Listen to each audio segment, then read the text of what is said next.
नमस्कार दोस्तों, GS with Manish में आप सभी प्रिय मित्रों का हार्दिक स्वागत है। दोस्तों, आज हम केबीएस पीआरटी 2018 के कंप्यूटर विषय के प्रीवियस ईयर क्वेश्चंस को देखेंगे। तो पहला प्रश्न है, निम्नलिखित में से कौन सी भारतीय आईटी कंपनियां हैं? डेल तथा टीसीएस, इंटेल तथा विप्रो, इंटेल तथा एचसीएल या एचसीएल तथा टीसीएस। तो निम्न दिए हुए विकल्पों में से ऑप्शन नंबर डी सही हो जाएगा। एचसीएल तथा टीसीएस जो हैं यह भारतीय आईटी कंपनियां हैं।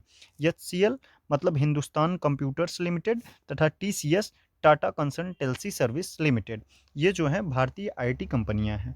अगला प्रश्न देखेंगे, निम्नलिखित में क्या समानता है? Facebook, Twitter, Instagram, Pinterest. ये सभी समाचार वेबसाइट्स हैं, सभी प्रतिबंधित वेबसाइट्स हैं, सभी को डार्क वेब से एक्सेस किया जा सकता है, या सभी सोशल नेटवर्किंग साइट्स हैं। तो फेसबुक, ट्विटर, इंस्टाग्राम तथा पिंटरेस्ट जो हैं सभी सोशल नेटवर्किंग साइट्स हैं, तो ऑप्शन नंबर डी सही हो जाएगा। अगला प्रश्न देखेंगे, दैनिक संचालन के लिए लैपटॉप पर आमतौर पर प्रयुक्त होने वाले इनपुट डिवाइसेस कौन से हैं? माउस तथा पेन ड्राइव, कीबोर्ड तथा स्क्रीन, कीबोर्ड तथा माउस या कीबोर्ड तथा सीडी रोम। तो दैनिक संचालन के लिए लैपटॉप पर आमतौर पर प्रयुक्त होने वाले इनपुट डिवाइस कीबोर्ड तथा माउस हैं, तो ऑप्शन नंबर सी सही हो जाएगा। अगला प्रश्न देखेंगे, कृत्रिम ज्ञान निम्नलिखित में से किसके लिए विज्ञान तंत्र इंजीनियरिंग है? बुद्धिमत्तापूर्ण मशीनें बनाने के लिए या मानव की तरह सोचने वाले कंप्यूटर बनाने के लिए? निम्नलिखित में से कौन सा विकल्प सही है? ए बी में से कोई नहीं, केवल ए, केवल बी, ए तथा बी दोनों। तो ऑप्शन नंबर डी सही हो जाएगा। ए तथा बी दोनों बुद्धिमत्तापूर्ण मशीनें बनाने के लिए भी और मानव की तरह सोचने वाले कंप्यूटर बनाने के लिए भी। अगला प्रश्न देखेंगे, एमएस वर्ड में थिसॉरस टूल का उपयोग किसके लिए किया जाता है? वाक्य में सुधार के लिए, व्याकरण विकल्प के लिए, वर्तनी सुझाव के लिए या समानार्थी तथा विलोम शब्द के लिए? तो एमएस वर्ड में थिसॉरस टूल का उपयोग जो है समानार्थी तथा विलोम शब्द के लिए किया जाता है, तो ऑप्शन नंबर डी सही हो जाएगा। अगला प्रश्न देखेंगे, किसी डॉक्यूमेंट में डाटा को एक स्थान से दूसरे स्थान पर ले जाने के लिए निम्नलिखित में से किस विकल्प का उपयोग किया जाता है? कट का, कॉपी का, पेस्ट का या कट व पेस्ट का? तो किसी डॉक्यूमेंट में डाटा को एक स्थान से दूसरे स्थान पर ले जाने के लिए कट तथा पेस्ट का प्रयोग किया जाता है, तो ऑप्शन नंबर डी सही हो जाएगा। अगला प्रश्न देखेंगे, निम्नलिखित में से कौन सा font effect MS PowerPoint font dialog box में उपलब्ध नहीं है? अंडरलाइन, एम्बोस, शैडो या स्ट्राइक थ्रू? तो निम्न दिए हुए विकल्पों में से स्ट्राइक थ्रू जो है यह font effect MS PowerPoint font dialog box में उपलब्ध नहीं है, तो ऑप्शन नंबर डी सही हो जाएगा। अगला प्रश्न देखेंगे, एमएस ऑफिस में फॉर्मेटिंग टूलबार पर फॉन्ट साइज टूल में सबसे छोटा तथा सबसे बड़ा फॉन्ट साइज क्या उपलब्ध है? ठीक है, तो एमएस ऑफिस में फॉर्मेटिंग टूलबार पर फॉन्ट साइज टूल में सबसे छोटा 8 तथा सबसे बड़ा साइज जो है वह 72 फॉन्ट साइज उपलब्ध है, तो ऑप्शन नंबर सी सही हो जाएगा। अगला प्रश्न देखेंगे, निम्नलिखित युग्म दिए गए हैं, wifi, modem, Chrome, cable, file, hard drive, charging cable. कह रहे हैं निम्नलिखित में से कौन सा युग्म शेष से भिन्न है?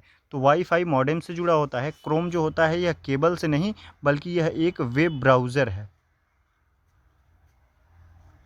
File, hard drive, charging cable ये सही है, लेकिन बी जो है यह एक असंगत है। अतः बी देखिए किस विकल्प में दिया हुआ है, तो बी ऑप्शन नंबर सी में दिया हुआ है। इस प्रश्न का सही आंसर सी हो जाएगा कि क्रोम एक वेब ब्राउज़र है, इसका केबल से संबंध नहीं है। अगला प्रश्न देखेंगे, एक स्लाइड के जाने और दूसरी स्लाइड के आने के मध्य मोशन इफेक्ट डालने में निम्नलिखित में से किस विशेषता का उपयोग किया जाता है? Slide transition, animation objects, animation scheme, slide design.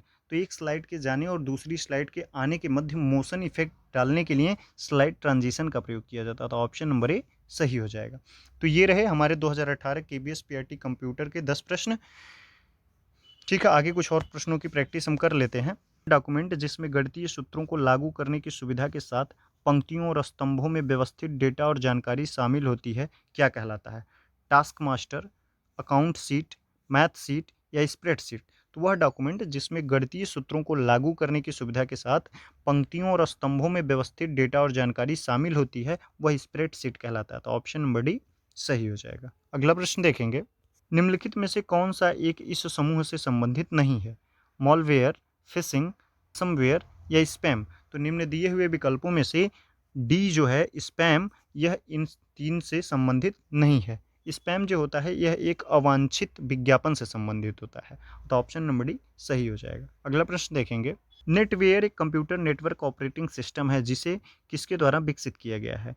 AT&T द्वारा, सन माइक्रो सिस्टम द्वारा, नोवेल द्वारा या अटारी द्वारा? तो नेटवेयर एक कंप्यूटर ऑपरेटिंग सिस्टम है जिसे नोवेल द्वारा विकसित किया गया, तो ऑप्शन नंबर सी सही हो जाएगा। अगला प्रश्न देखेंगे, मकैफे क्या है? एंटीवायरस सॉफ्टवेयर है, प्रोग्रामिंग लैंग्वेज है, आउटपुट उपकरण है या कंप्यूटर उपकरण है? तो मकैफे एक एंटीवायरस सॉफ्टवेयर है, तो ऑप्शन नंबर ए सही हो जाएगा। अगला प्रश्न देखेंगे, किसी शब्द की लंबाई की माप की इकाई क्या है? मीटर, बाइट, बिट या मिलीमीटर? तो किसी शब्द की लंबाई की माप की जो इकाई है वो उसे बाइट कहते हैं, ऑप्शन नंबर बी सही हो जाएगा।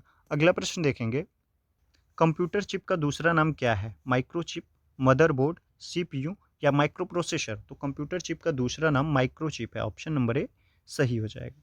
अगला प्रश्न देखेंगे, कंप्यूटर का जनक किसे माना जाता है? Charles Babbage, Tim Berners Lee, Douglas Carl Engelbart, Sabeer Bhatia? तो कंप्यूटर का जनक चार्ल्स बेबेज को माना जाता है। इन्होंने एनालिटिकल इंजन तथा डिफरेंस इंजन को बनाया है। अगला प्रश्न देखेंगे, डीवीडी का पूरा नाम क्या है? गतिशील वाष्पशील डिस्क, गतिशील आभासी डिस्क, डिजिटल बहुमुखी डिस्क या डिजिटल दृश्य डिस्क? तो डीवीडी का पूरा नाम होता है डिजिटल वर्सेटाइल डिस्क, ठीक है, तो ऑप्शन नंबर सी सही हो जाएगा, डिजिटल वर्सेटाइल डिस्क या डिजिटल बहुमुखी डिस्क। अगला प्रश्न देखेंगे, एक कॉम्पैक्ट डिस्क में किस तकनीकी का इस्तेमाल किया जाता है? विद्युतीय, लेजर, विद्युत चुंबकीय या बैमानिकी? तो एक कॉम्पैक्ट डिस्क में लेजर तकनीकी का इस्तेमाल किया जाता है, ऑप्शन नंबर बी सही हो जाएगा। अगला प्रश्न देखेंगे, MS ऑफिस एक है system software, application software, operating system software या कोडिंग भाषा? तो MS ऑफिस एक एप्लीकेशन सॉफ्टवेयर है, ऑप्शन नंबर बी सही हो जाएगा। अगला प्रश्न देखेंगे, एक IP एड्रेस को इंटरनेट प्रोटोकॉल के डिजाइनरों के एक कितने बिट संख्या के रूप में परिभाषित किया गया है? तो एक IP एड्रेस को इंटरनेट प्रोटोकॉल के डिजाइनरों के एक 32 बिट संख्या के रूप में परिभाषित किया गया, तो ऑप्शन नंबर सी सही हो जाएगा। अगला प्रश्न देखेंगे, OSI नेटवर्किंग मॉडल में कितनी परतें होती हैं? तो OSI नेटवर्किंग मॉडल में प्रमुख 7 परतें होती हैं, ऑप्शन नंबर डी सही हो जाएगा। अगला प्रश्न देखेंगे, BIOS का पूरा नाम क्या है? तो BIOS का पूरा नाम बाइनरी इंटरचेंज ऑपरेशन सिस्टम है या बेसिक इनपुट आउटपुट सिस्टम है या बाइनरी इनपुट ऑपरेशन सिंबल है या बेसिक इंटरफेस ओरिएंटेड सर्विस है? तो BIOS का पूरा नाम जो है वह है basic input output system, option number B सही हो जाएगा। अगला प्रश्न देखेंगे, वैक्यूम ट्यूब को कंप्यूटर की किस पीढ़ी द्वारा इस्तेमाल किया गया? तो वैक्यूम ट्यूब को कंप्यूटर की पहली पीढ़ी द्वारा इस्तेमाल किया गया, ऑप्शन नंबर ए सही हो जाएगा। अगला प्रश्न देखेंगे, निम्नलिखित में से कौन सा एक इनपुट डिवाइस नहीं है? वेब कैमरा, VCR, डिजिटाइजर या प्रोसेसर? तो निम्नलिखित दिए हुए विकल्पों में से प्रोसेसर जो है यह एक इनपुट डिवाइस नहीं है, बल्कि यह इनपुट आउटपुट दोनों प्रकार की डिवाइस है, और तो ऑप्शन नंबर डी सही हो जाएगा। अगला प्रश्न देखेंगे, कंप्यूटर के निर्माता द्वारा एक बार प्रोग्राम किए जाने के बाद निम्नलिखित में से किसे संशोधित नहीं किया जा सकता? EPROM, रैम, EEPROM या रोम? तो कंप्यूटर के निर्माता द्वारा एक बार प्रोग्राम किए जाने के बाद वह रोम में संशोधन नहीं कर सकता, तो ऑप्शन नंबर डी सही हो जाएगा। और रोम मतलब रीड ऑनली मेमोरी और रैम मतलब रैंडम एक्सेस मेमोरी, ठीक है। अगला प्रश्न देखेंगे, स्विफ्ट प्रोग्रामिंग भाषा को किस कंपनी ने विकसित किया था? गूगल ने, माइक्रोसॉफ्ट ने, फेसबुक ने या एप्पल ने? तो स्विफ्ट प्रोग्रामिंग भाषा को एप्पल कंपनी ने विकसित किया था, ऑप्शन नंबर डी सही हो जाएगा। तो आज की क्लास में हमने KBS PRT 2018 के कंप्यूटर के प्रीवियस ईयर प्रश्नों को देखा। 10 प्रश्न थे और उसके बाद कुछ विभिन्न परीक्षाओं में पूछे गए महत्वपूर्ण प्रश्न जो थे 12-15 प्रश्न, उनका हम लोगों ने अध्ययन किया। ठीक है, मिलते हैं अगली क्लास में। धन्यवाद।